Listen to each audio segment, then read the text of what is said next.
श्री अनीश दयाल सिंह, माननीय महानिदेशक केंद्रीय रिजर्व पुलिस बल, श्री वितुल कुमार, विशेष महानिदेशक, श्री संदीप खिरवार, अपर महानिदेशक प्रशासन, वरिष्ठ अधिकारीगण, अधीनस्थ अधिकारीगण एवं बहादुर जवानों, सादर नमस्कार, सुप्रभात। मंजिलें बड़ी जिद्दी होती हैं, हासिल कहाँ नसीब से होती है। मंजिलें बड़ी जिद्दी होती हैं, हासिल कहाँ नसीब से होती है, मगर वहां तूफान भी हार जाते हैं जहां कश्तियां जिद पर होती हैं, जहां कश्तियां जिद पर होती हैं। इन्हीं जिद्दी कश्तियों का बेड़ा, जिसे आरएएफ या द्रुत कार्य बल के नाम से जाना जाता है, अपने हौसलों और जुनून की बदौलत बेशुमार कामयाबियां हासिल करते हुए आगे बढ़ रहा है। और हम सभी आज मौजूद हैं शौर्य संस्थान के इस ऐतिहासिक सभागार में द्रुत कार्य बल की 32वीं वर्षगांठ के स्वर्णिम अवसर पर आयोजित वार्षिक सम्मेलन में मैं भारत सोनी सहायक कमांडेंट अपने साथी उद्घोषक राजेश डी के साथ आप सभी का हृदय के अंतःकरण से हार्दिक स्वागत अभिनंदन करता हूं।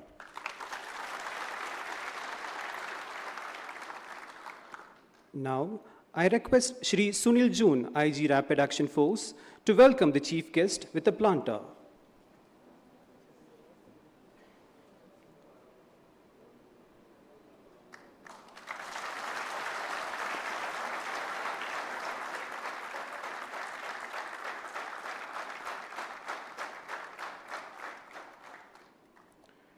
Thank you, sir. I now request Shri Sunil Joon, IG Rapid Action Force, to deliver the welcome address.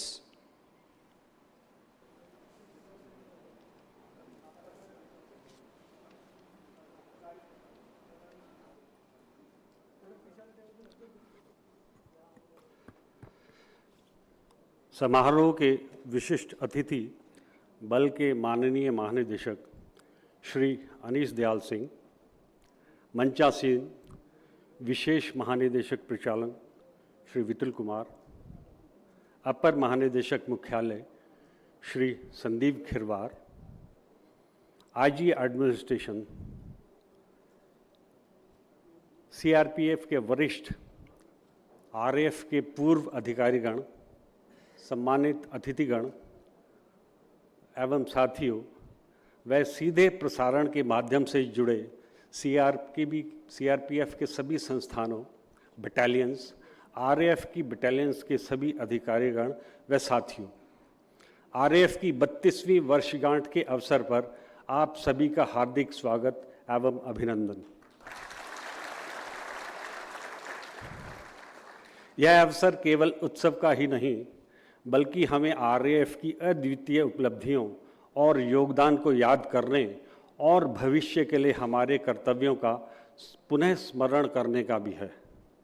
RAF ने 32 वर्षों की यात्रा में अपने अनुशासन, त्वरित प्रतिक्रिया क्षमता और मानवतावादी दृष्टिकोण से अपनी अलग पहचान बनाई है।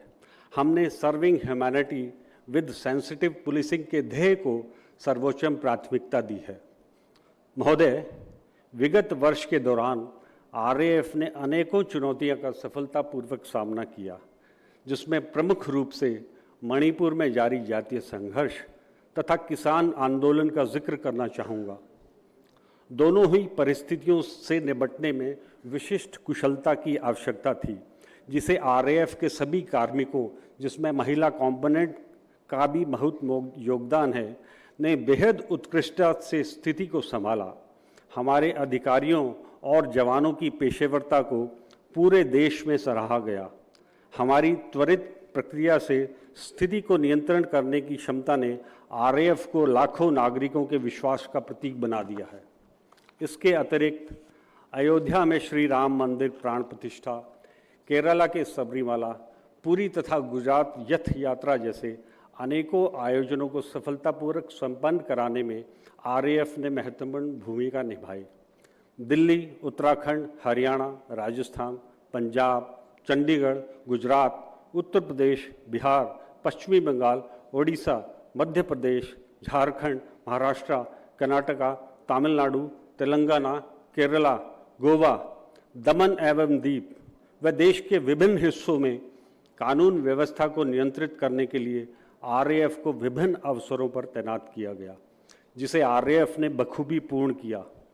विभिन्न चुनौतियों के तहत आरएएफ ने लेह से लामफेल तक अपने कर्तव्यों का बखूबी निर्वहन किया और सफलता हासिल की। रैपिड एक्शन फोर्स में महिला कार्मिकों की भूमिका हमेशा सराहनीय रही है। महिला कॉम्पोनेंट ने न केवल आरएएफ को सशक्त बनाया, बल्कि संवेदनशील परिस्थितियों में शांति बहाल करने में भी अपना अहम योगदान दिया। उनके समर्पण ने आरएएफ को और अधिक प्रभावी बनाया। एक और महत्वपूर्ण उपलब्धि के रूप में वर्ष 2023 में आरएएफ ने माउंटेन रेस्क्यू टीम का गठन किया। श्री अमरनाथ जी यात्रा 2023 और 2024 के दौरान तीर्थयात्रियों की सुरक्षा के लिए इन टीमों को तैनात किया। आरएएफ ने गत वर्ष 47 तथा इस वर्ष 188 तीर्थयात्रियों का सफलतापूर्वक रेस्क्यू किया।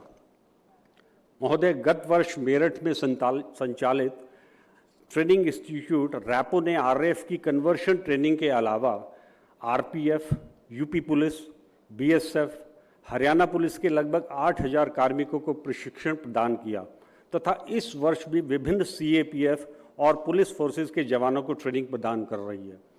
इस प्रशिक्षण संस्थान में साल में विभिन्न कोर्सेज जैसे RAF conversion training, TOT on mob disposal, medical first responder, human right media management, public order and crowd management, basic disaster management, pre deployment training for FPU, public order management course for international police इत्यादि का भी प्रशिक्षण दिया जाता है। महोदय, इस वर्ष अप्रैल माह में गृह मंत्रालय की मंजूरी के बाद 136 बटालियन को आरएएफ में परिवर्तित किया जा रहा है। लगभग आधी से अधिक नफरी को अभी तक कन्वर्ट किया जा चुका है और दिसंबर 2024 तक पूरे जवान प्रशिक्षित कर लिए जाएंगे। 136 बटालियन नॉर्थ ईस्ट में आरएएफ को रिप्रेजेंट करेगी, जिसकी मांग काफ़ी समय से थी। महोदय, इस वर्ष विशेष महानिदेशक परिचालन के मार्गदर्शन में आरएएफ ने 97 और 114 आरएएफ को जीसी आवड़ी और जलंधर से उनके केएलपी लोकेशन और निर्धारित राज्य भद्रावती कर्नाटका और बिहार में स्थानांतरित किया गया है, जहां दोनों वाहिनियां प्रभावी रूप से कार्य कर रही हैं। महोदय, जल्द ही 194 आरएएफ को इसके केएलपी लोकेशन नूह हरियाणा में स्थानांतरित किया जाएगा। इसके अतिरिक्त 91 आरएएफ जो अभी लखनऊ और प्रयागराज से संचालित है, उसे भी आगामी दिनों में अपने निर्धारित केएलपी स्थान वाराणसी में स्थापित किया जाएगा। इसके लिए कार्रवाई पूरी की जा चुकी है। महोदय, अन्य उपलब्धियों में मार्च माह में आयोजित 85 सीआरपी स्थापना दिवस पैरेड में आरएएफ को अपने उत्कृष्ट प्रदर्शन के लिए महानिदेशक महोदय द्वारा कुल 4 ट्रॉफियां प्रदान की गई, जिसमें एक्सीलेंस ट्रॉफी, बेस्ट मास्टर भंडार trophy, best endurance competition trophy तथा बेस्ट कल्चरल ट्रॉफी शामिल है।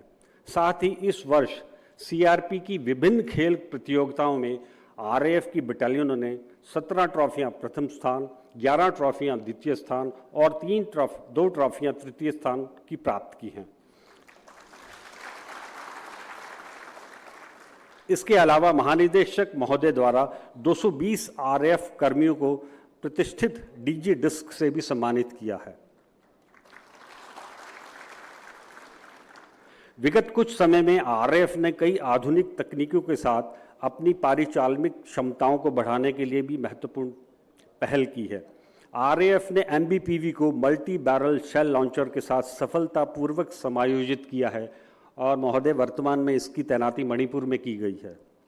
आरएएफ को पर्याप्त दंगारोधी उपकरणों से भी लैस किया गया और महिला कार्मिकों के लिए पीसी शील्ड तथा बैटन के क्यूआरटीडी का निर्माण किया गया तथा साथ ही साथ महिलाओं के लिए एंटी राइट शूज़ और हेलमेट के आरएनडी का कार्य जारी है और जल्द ही से पूर्ण कर लिया जाएगा। राष्ट्रीय संस्थानों जैसे डिपास, डीएलआईसीसी और सीफीज के साथ साझेदारी को मजबूत किया है।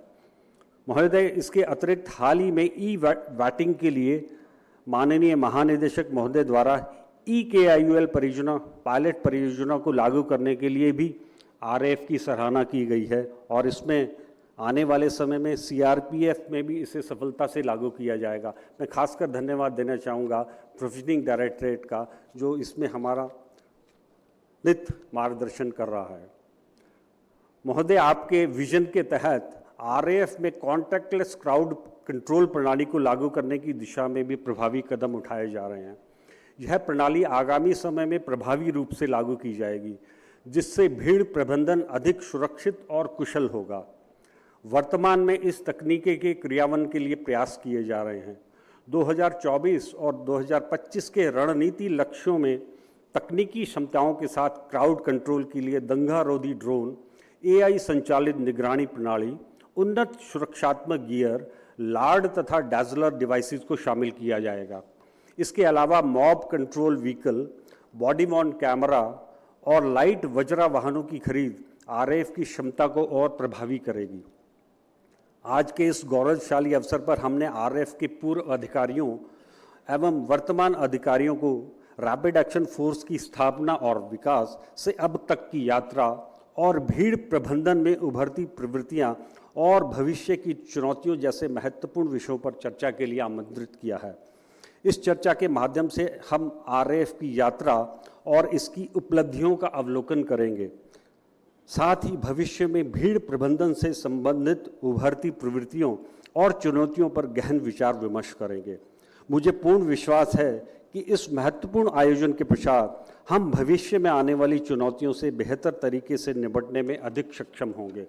आज के इस महत्वपूर्ण आयोजन पर मैं आरएएफ के सभी अधिकारियों और कार्मिकों से भी अपेक्षा करता हूं कि हम भविष्य में एक नए उत्साह और संकल्प के साथ अपने कर्तव्यों का निर्वहन करें। देश की आंतरिक सुरक्षा सुनिश्चित करने के लिए हमें हर स्थिति में सतर्क, संवेदनशील और समर्पित रहना होगा। हमारी जिम्मेवारियां और चुनौतियां बड़ी हैं और कुछ वर्षों से बड़ी भी हैं, लेकिन हमें पूर्ण विश्वास है कि आरएएफ का प्रत्येक जवान इन चुनौतियों का सामना करने के लिए पूरी तरह से प्रशिक्षित व तैयार है। अंत में पुनः मैं आप सभी का सहृदय धन्यवाद करता हूं कि आपने इस महत्वपूर्ण अवसर पर अपनी उपस्थिति से हमें गौरवान्वित किया। हम सब मिलकर आरएएफ को और अधिक मजबूत और प्रभावशाली बनाएंगे, ऐसी मैं अपेक्षा रखता हूं। धन्यवाद। जय Hind.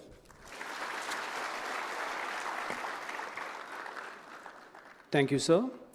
Rapid Action Force has done excellent work in its forte in the last 32 years of its existence. True to its motto, serving humanity with sensitive policing, RAF has been dealing with multifarious issues across the country with utmost professionalism. A short film depicting the history, work done, and the future plans of RAF will be played now.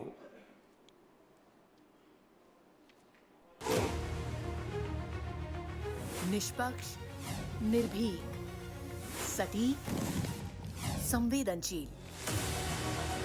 इनका परम लक्ष्य है शांति। संजीवनी के स्रोत rapid action force. देश सेवा के 32 साल। कहते हैं भीड़ का कोई चेहरा नहीं होता। इसका उग्र रूप हिंसा और तबाही का कारण बन जाता है। ऐसे में सुरक्षा और शांति स्थापित करने के लिए जरूरत होती है एक ऐसी शक्ति की जो न सिर्फ हिंसा और भीड़ पर काबू पा सके, बल्कि लोगों में फिर से विश्वास और अपनापन कायम कर सके।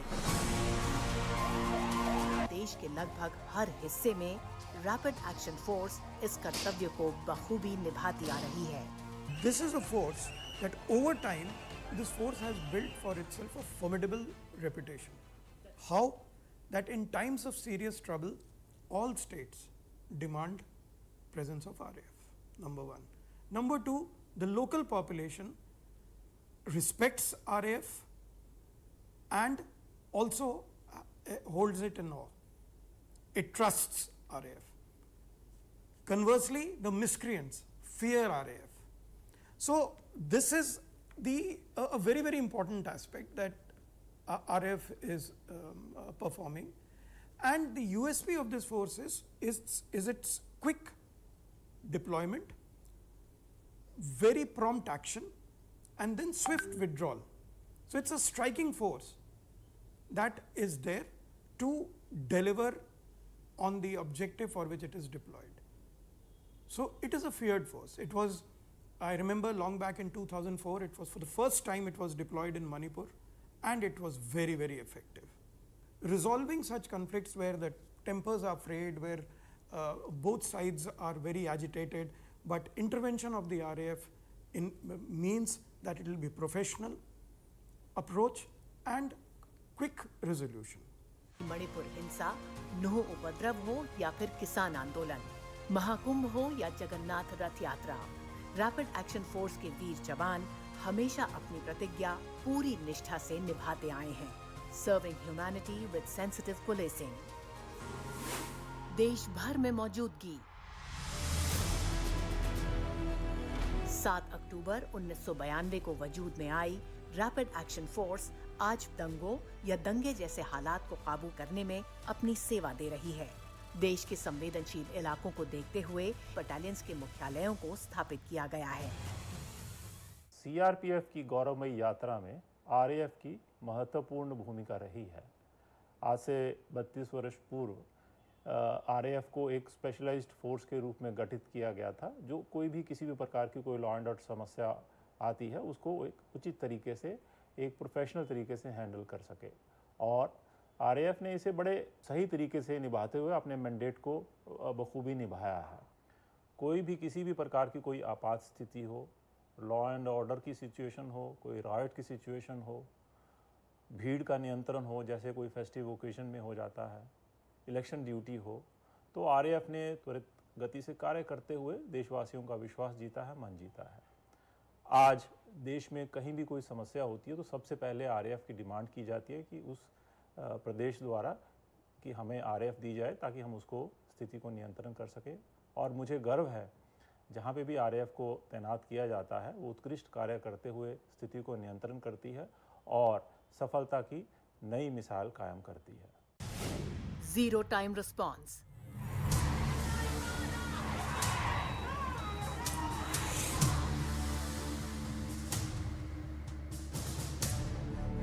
रैपिड एक्शन फोर्स की हर बटालियन में एक कंपनी किसी भी आपातकालीन हालात से निपटने के लिए हमेशा तैयार रहती है। मूविंग ऑर्डर मिलते ही सबसे कम समय में घटना स्थल पर पहुंचना इनकी खासियत है। आरएएफ ने बहुत ही अच्छा काम किया है। इनफैक्ट अदर सिक्योरिटी फोर्सेस भी जो हैं, आसाम राइफल हो या आर्मी हो, उनसे भी डिमांड आती है कि हमारे एरिया में कुछ प्रॉब्लम है, क्राउड ज़्यादा हो रही है या दिक्कतें हो रही है, तो आरएएफ को भेजा जाए। मैंने खुद देखा कि आरएएफ की उपयोगिता जो है इस समस्या में बहुत ही उभर के आई है and I think RAF has done a wonderful job. सटीक रणनीति, सफल नतीजे। रैपिड एक्शन फोर्स की हर टीम सबसे बड़ी चुनौती के मुताबिक अपनी रणनीति तय करती है। टीम के 3 कंपोनेंट होते हैं: riot control element, tear smoke element और फायर आर्म एलिमेंट। भीड़ की संख्या और आकार को देखते हुए जवान अपनी रणनीति बदलते हैं। अलग पहचान, विशेष योगदान। रैपिड एक्शन फोर्स देश की सबसे बड़ी पैरामिलिट्री फोर्स केंद्रीय रिजर्व पुलिस बल का हिस्सा है। आरएएफ की शक्ति में महिला जवानों का भी बड़ा योगदान है। हर बटालियन में एक प्लाटून महिला कर्मियों की होती है। शांति प्रहरी, सच्चे मददगार। कोरोना महामारी, बाढ़, प्राकृतिक आपदा, देश ने जब भी मुश्किल वक्त देखा, रैपिड एक्शन फोर्स के जवान बचाव और मदद के लिए हर चुनौती का सामना करते नजर आए। इन्होंने अपनी कुशलता और शौर्य का परिचय हेती, कोसोवो, लाइबेरिया जैसे मुल्कों में यूएन पीस कीपिंग मिशन का हिस्सा बनकर भी दिया है। 2007 में लाइबेरिया में पहली बार आरएएफ की 105वीं महिला जवानों वाली पुलिस यूनिट की तैनाती ने संयुक्त राष्ट्र में इतिहास रचा था। आरएएफ कम्युनिटी सर्विस के जरिए आम लोगों के बीच वार्ता और शांति का पुल है। बढ़ती जिम्मेदारियां, बेहतर तैयारी। 10 नवंबर 2013 मेरठ में देश की पहली और अपने आप में खास RAF academy for public order management स्थापित की गई। RAF academy for public order, CRPF कर्मियों, अन्य सीएपीएफ, राज्य पुलिस और अन्य देशों के पुलिस कर्मियों के लिए सार्वजनिक व्यवस्था प्रबंधन, आपदा प्रबंधन और अन्य प्रशिक्षण कार्यक्रमों से जुड़े प्रशिक्षण आयोजित करती है। 32 वर्षों से देश में पब्लिक ऑर्डर मैनेजमेंट और कानून व्यवस्था कायम रखने में मुख्य भूमिका निभा रहा है।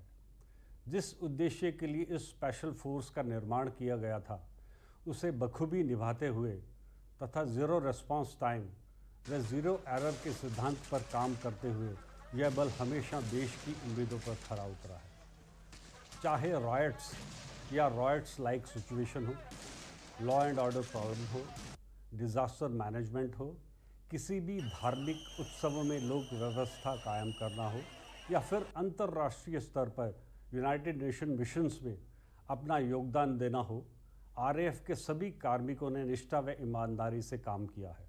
But not the least, we are men in the blue serving the nation since 1992।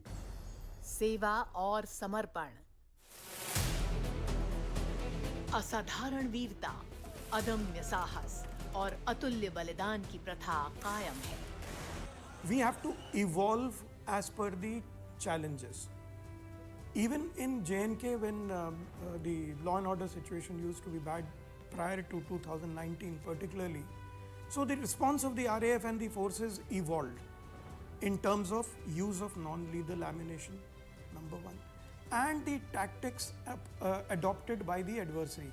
That is the fighting component with the two parties which are fighting, or one party which is fighting against the government of the day in that particular location.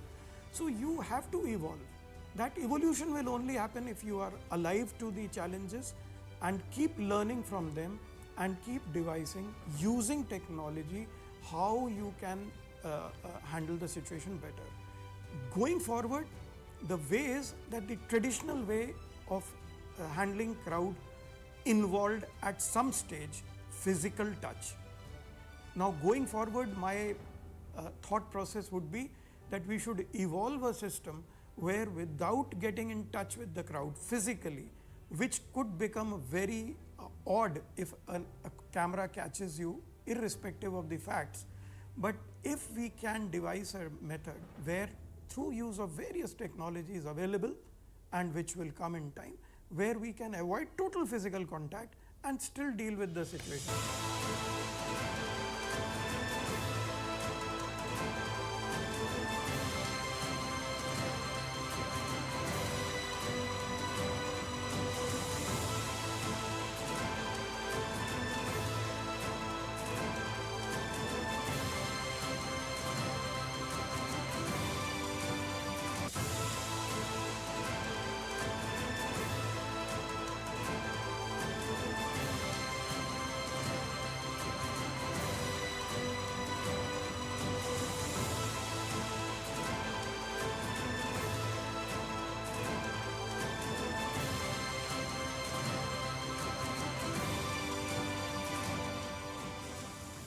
साल से सेवा और समर्पण में अग्रसर rapid action force.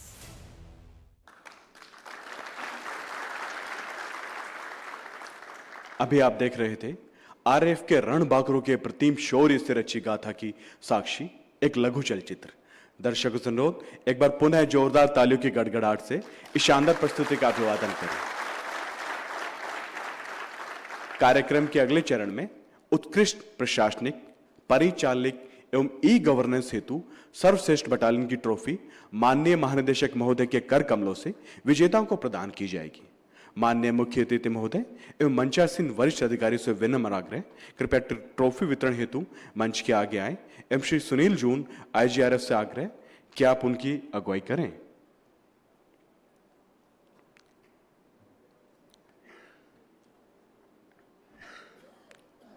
सर्वश्रेष्ठ e governance battalion trophy दी जा रही है 107 बटालियन आरएएफ भोपाल को।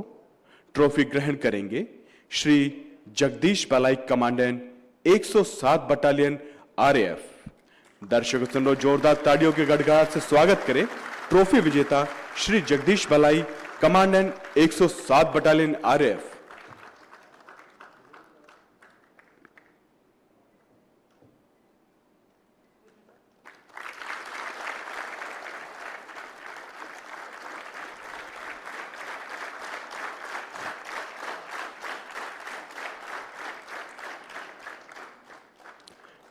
ट्रॉफी वितरण के अगले क्रम में उत्कृष्ट प्रशासनिक उपलब्धियों के लिए सर्वश्रेष्ठ प्रशासनिक बटालियन की ट्रॉफी दी जा रही है। 99 बटालियन आरएएफ को ट्रॉफी ग्रहण करेंगे श्री विजय कुमार वर्मा, कमांडेंट 99 बटालियन। दर्शकों से पुनः करतल ध्वनि से स्वागत करें ट्रॉफी ग्रहण कर रहे श्री विजय कुमार वर्मा, कमांडेंट 99 बटालियन।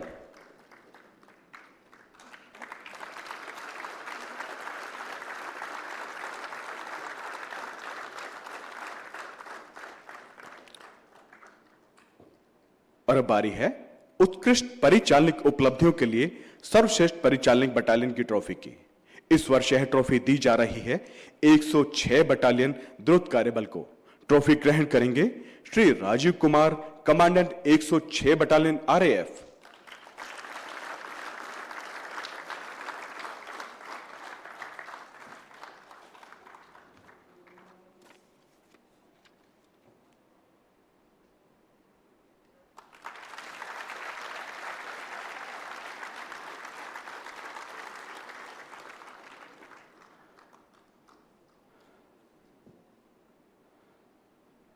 धन्यवाद महोदय।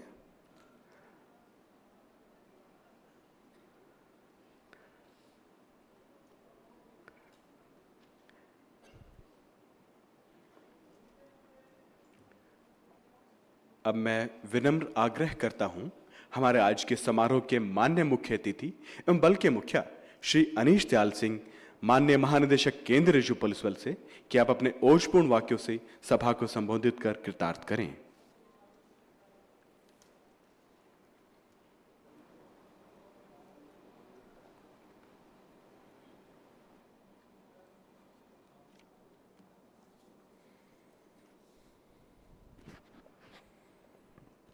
इस सभागृह में उपस्थित सारे सीआरपीएफ के साथियों, सीआरपीएफ के वेटरन्स जो यहाँ मौजूद हैं, मेरे को बताया गया कि इसमें आज की डेट में जो हमारे जून साहब हैं ये 24th आईजी हैं आरएएफ के, लेकिन यहाँ मौजूद हैं श्री सी पाल सिंह जो कि 2nd आईजी थे आरएएफ के, along with the 10th, 20th and the 21st IG of RAF। और हमारे इंटरनेट के थ्रू जुड़े सारे संस्थान, सीआरपीएफ के संस्थान और साथियों, सर्वप्रथम मैं आरएएफ को उसकी 32वीं एनिवर्सरी पर बधाई देना चाहूँगा। ये 32 साल, 32वीं एनिवर्सरी जो है, ये सेलिब्रेशन केवल 32 नंबर का नहीं है, ये 32 साल की देश को के प्रति दी हुई सेवा का प्रतीक है।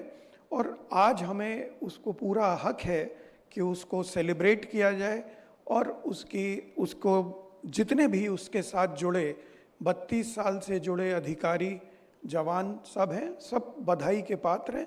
आप सबको बहुत बहुत बधाई। ये बल, इसका फॉर्मल ऑर्डर्स और कागज़ बने 11 दिसंबर 1991 को, लेकिन 7 अक्टूबर 1992 को ये फोर्स, ये यूनिट पूरी आरएएफ की पहली बार फुल्ली ऑपरेशनल हुई। और उस दिन से लेकर आज तक, आज 11 अक्टूबर है, हम लोग आज सेलिब्रेट कर रहे हैं क्योंकि 7 तारीख को हम लोग के कुछ और व्यवस्थाएं थी तो जिसकी वजह से इसको नहीं कर पाए, लेकिन आज इसको पूरे सम्मान के साथ और पूरा समय देके अच्छे से आज हम सब देश भर में सीआरपीएफ इस दिवस को सेलिब्रेट करेगी। 7 अक्टूबर 1992 को 10 सीआरपीएफ इकाइयों को परिवर्तित करके आरएएफ की स्थापना की गई थी, जो कि अब बढ़कर 16 हो गई है। जो आरएएफ के बारे में काफ़ी बातें आपने, जो लघु चित्र बनाया गया उसके ऊपर आपने पूरा सबने देखा और काफ़ी अच्छे से बनाया गया है, तो इसलिए उसने अपने में सारी चीज़ें समावेश कर ली हैं कि आरएएफ क्या है, आरएएफ की इम्पोर्टेंस क्या है। लेकिन जो सबसे पहली चीज़ जो आती है आरएफ के बारे में वो है हमारी अपनी यूनिक वर्दी, नीली वर्दी, जो यहाँ पे कई कर्मी जो पहन के बैठे हैं आरएएफ में, जो आज कार्यरत हैं। ये एक यूनिक कलर है भारत में, भारत की पुलिस फोर्सेस में, और इसका सम्मान करना और इसकी प्रेस्टीज को बनाए रखना, ये आगे आने वाले समय के लिए बहुत बड़ी चुनौती है। क्योंकि जिस समय 1992 में इसका गठन हुआ, इसके जो चैलेंजेस थे, जिस तरीके के चैलेंजेस थे, उनको डील करने के लिए एक तरह की स्ट्रैटेजी, उसके हिसाब से उसकी ट्रेनिंग और उस ट्रेनिंग को ज़मीन पर क्रियाशील करना कि कैसे हम उससे अपने जो ऑब्जेक्टिव दिया गया है कि जो गलत कोई भी तरह की गैदरिंग हुई है, लोग इकट्ठा हुए हैं, उनको, जिनको हम बोलते हैं कि अनलॉफुल असेंबली है, उसको कैसे ब्रेक करना है और उनको कैसे हटाना है। ये हमारा एक काम शॉर्ट में यही ही होता है, लेकिन उसको करने के तरीके बदलने पड़ेंगे, क्योंकि जैसे समय बदल गया है, जैसे परिस्थितियां बदल गई हैं, उसको ध्यान में रखते हुए सबसे ज़रूरी है कि जो हमने आज तक अपने इस कार्य में सीखा है और जो अब हम ज़मीन पर जिस तरह की चुनौतियां देख रहे हैं, उनसे निपटने के लिए हमको अपनी ट्रेनिंग में, अपने मेंटल फ्रेमवर्क में, अपने इक्विपमेंट में, अपनी ड्रिल में क्या बदलाव लाने हैं, इस पर सोचना बहुत आवश्यक हो गया है। उदाहरण के तौर पे अगर आप लोग उस फिल्म में भी देख रहे होंगे कि अगर मैं एज अ पुलिस प्रोफेशनल देखूं तो जो चीज़ ठीक नहीं है वो है कि क्राउड का आपसे एकदम एक हाथ की दूरी भी ना रह जाना। ये परिस्थिति कभी भी किसी भी हालत में नहीं आनी चाहिए। लास्ट रिजॉर्ट में जो हमारे पास हाथ में जो लाठी है वो ठीक है, इवॉल्व होके तरह तरह की लाठी होती जा रही है। वो लास्ट रिजॉर्ट होना चाहिए कि उसके जो एंड है उससे क्राउड को हम डील करें, ना कि हाथ या शरीर से शरीर। उस तरह की परिस्थिति बिल्कुल भी कतई नहीं आनी चाहिए, क्योंकि अगर वो परिस्थिति आ गई तो आप लोग सब जो यहाँ पे वरिष्ठ अधिकारी बैठे हैं ये एग्री करेंगे कि पहले की सारी कार्रवाई आपकी फेल हो चुकी है। अब इसके बाद अगर कुछ बचेगा तो वो है केवल गोली चलाना। और जब मेरा मानना है, क्योंकि मैं आरएएफ को खुद यूज कर चुका हूं, जैसा कि इस लघु फिल्म में भी आपने सुना होगा, 2004 में मणिपुर में मैंने खुद यूज किया था। इतना उत्कृष्ट प्रदर्शन और जो परिस्थिति थी वो आज इस सभागृह में बैठ के कोई उसको इमेजिन भी नहीं कर सकता। सिर्फ वो अधिकारी और वो जवान याद कर सकते हैं जो कि उस समय मौजूद थे, और वो अधिकारी आज की डेट में सीआरपीएफ में है भी। लेकिन कहने का तात्पर्य ये है कि एक इसका आरएएफ का जो मूल मंत्र है, जिसको हमें हमेशा ध्यान रखना चाहिए, लेकिन वो कई बार हमारे हाथ में उसका कंट्रोल नहीं है, वो है कि आरएएफ को डिप्लॉय जब किया जाए,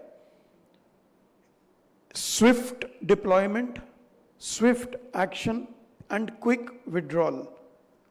मतलब कि आप स्ट्राइक फोर्स की तरह किसी परिस्थिति को संभालने के लिए भेजे गए, आपके दिमाग में उस परिस्थिति की पहले से ट्रेनिंग है, उसको डील करने की ट्रेनिंग है, आपने उसको स्विफ्टली डील किया और फिर वहाँ से निकल गए।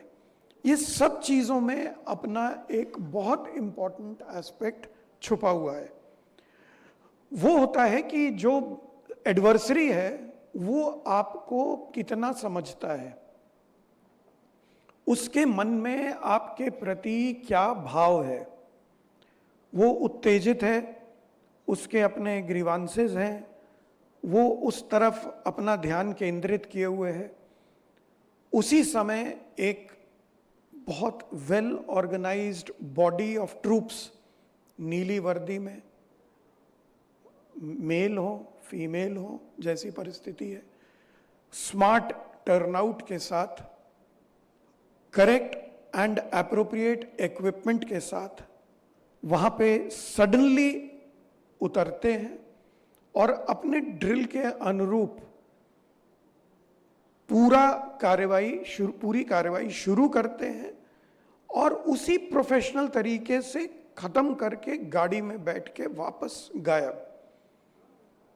ये गायब होना भी बहुत जरूरी है, क्योंकि जनता को मालूम होना चाहिए कि ये लाठी लेके, टोपी उतार के, कुर्सी पे, स्टूल पे दिन भर नहीं बैठे रहेंगे।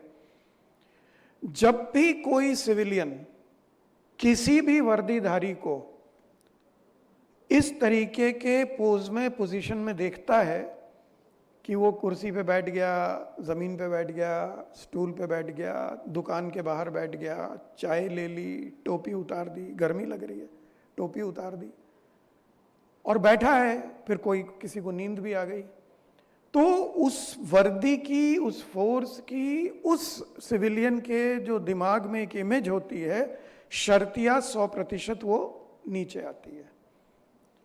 और वो मैंने अब 36 साल की नौकरी हो गई है, बहुत ग्राउंड पे अपने पुलिस कर्मियों को देखा है कि हम लोग इतने लंबे लंबे डिप्लॉयमेंट उनके कर देते हैं कि हम उनको इन चीज़ के लिए ब्लेम भी नहीं कर सकते कि तुम खड़े क्यों नहीं हो, टोपी क्यों नहीं पहने हो, वर्दी तुम्हारी ठीक से क्यों नहीं लग रही। ये नहीं कह पाते क्योंकि बहुत लंबा डिप्लॉयमेंट होता है। बट आरएएफ का डिप्लॉयमेंट किसी भी हालत में ऐसा नहीं होना चाहिए। लेकिन जब मैं एज डीजी ये कह रहा हूँ तो मेरे को भी मालूम है कि हम जब ये फोर्स स्टेट पुलिस के हाथ में दे देते हैं तो उसके लिए, उसके दिमाग में ये महत्वता आरएएफ की नहीं रहती। उसके दिमाग में रहता है कि चलो एक और फोर्स आ गई और ये हमारे डिस्पोजल पे हैं, देखने में और अच्छे लगते हैं, तो इनको और ऐसी ऐसी जगह पे खड़ा कर दो, जो कि नहीं होना चाहिए। इस सब्जेक्ट के ऊपर भी हमको डिबेट करनी है। जब हम स्टेट्स में जाते हैं तो वहाँ पर भी उनके साथ ऐसा करना है कि हमारा डिप्लॉयमेंट इंडेफिनिट नहीं होना चाहिए। आरएएफ के कर्मी अपने ड्यूटी के लिए प्रैक्टिस करते रहें, ट्रेनिंग करते रहें, उस चीज़ के लिए अपनी ट्रेनिंग को इवॉल्व भी करते रहें और जब ज़रूरत हो तो उस समय उस जगह पे उतरे। और सारी जो लेस, आरएएफ की स्ट्रेंथ क्या है?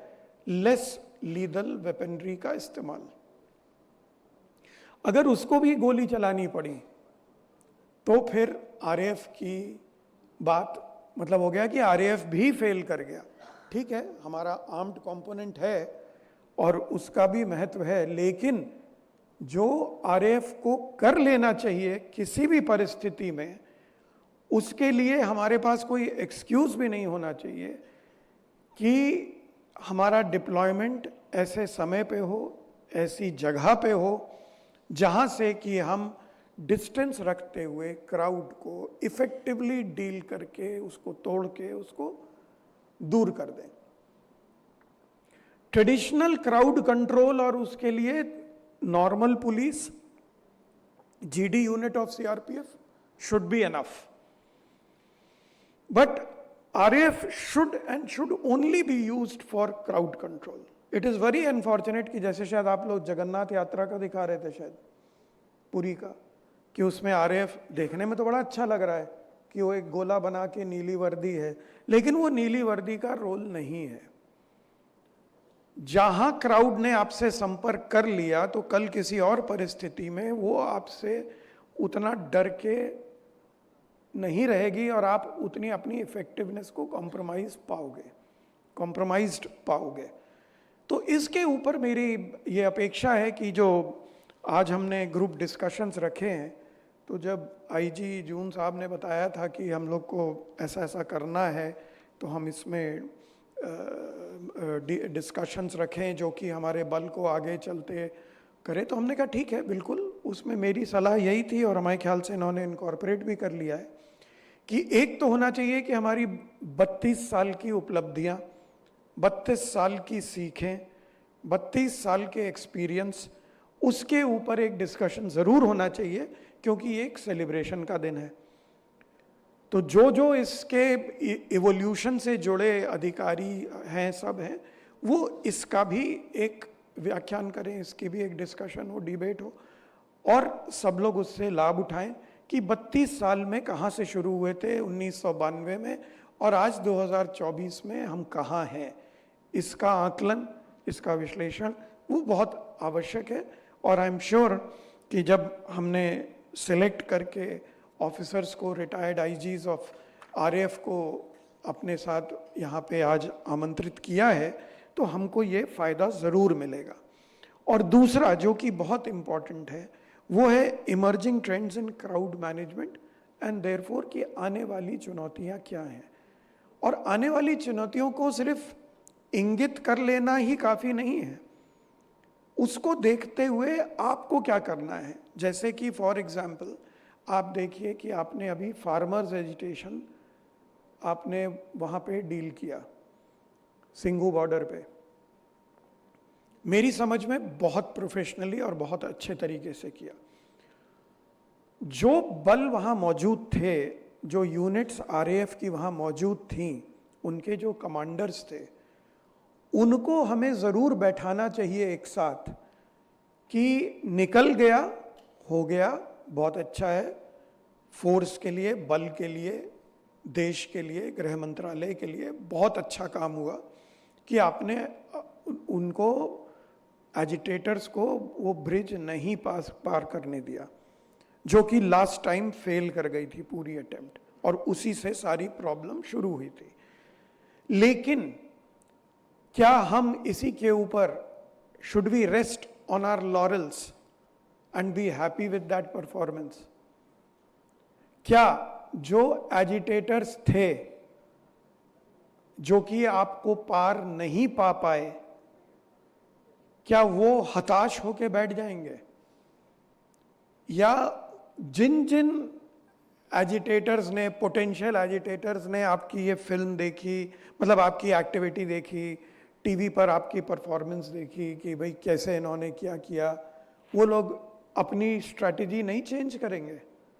क्या वो नहीं इवॉल्व करेंगे कि कैसे हमको, अगर एक बल इस तरीके से ऐसे ऐसे करता है तो हमें क्या करना चाहिए? वो ज़रूर करेंगे। और क्या आपने नहीं देखा कि जो चीज़ आप पहले बड़ी आसानी से रोक पाते थे, अब आपके लिए वो कितनी कठिन हो गई है?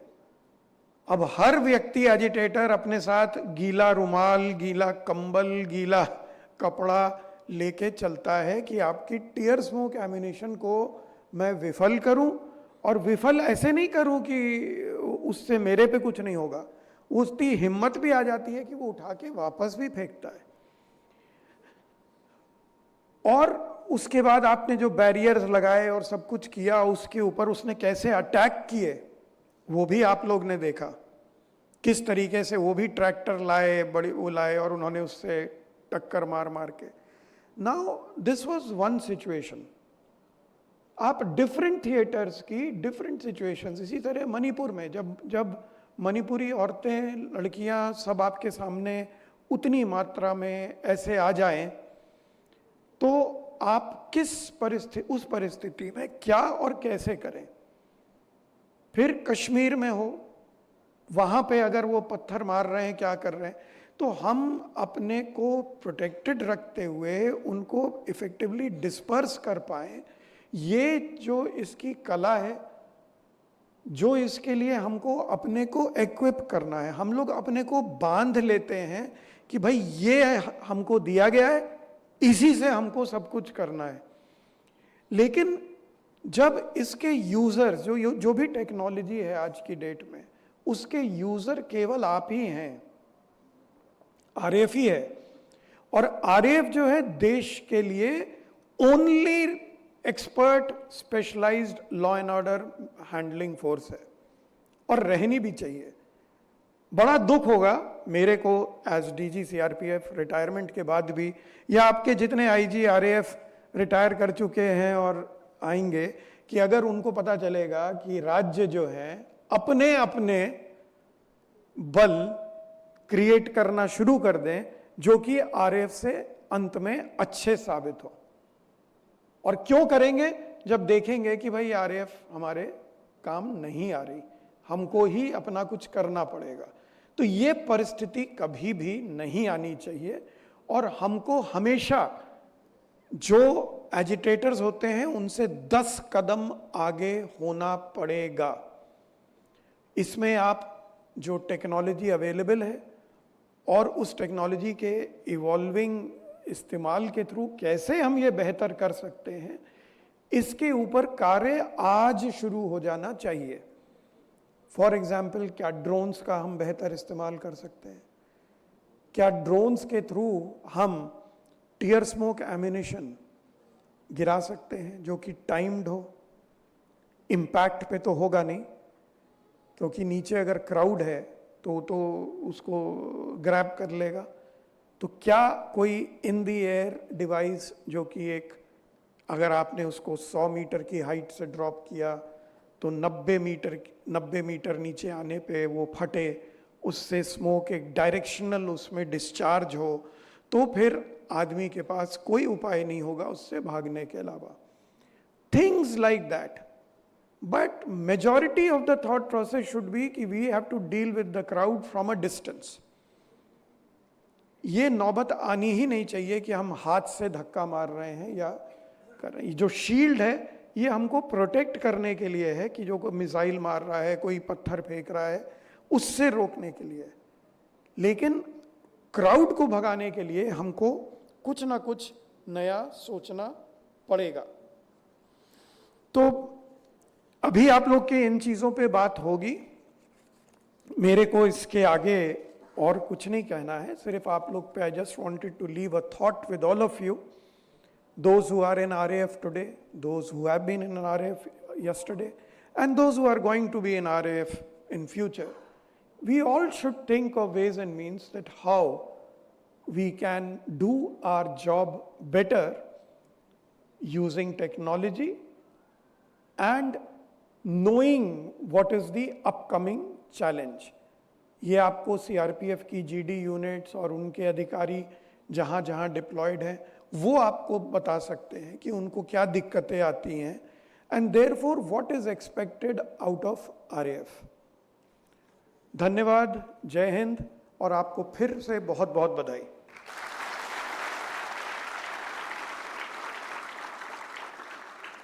Thank you, sir, for your words of wisdom and encouragement. We are sure RAF will put its best foot forward while facing any challenge in the future.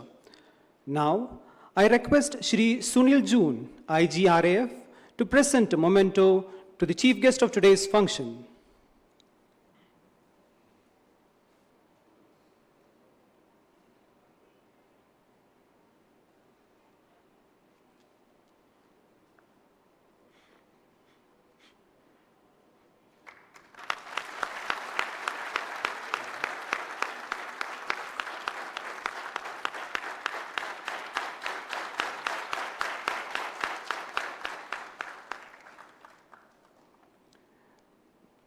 Thank you, sir. A group photograph session and high tea has been arranged in the ground floor. I humbly request the chief guest, SDG, ADG, senior officers, honorable guests, and the trophy winners to proceed to the ground floor for the group photograph, followed by high tea. We will assemble back in the same auditorium after high tea for the panel discussion. Thank you.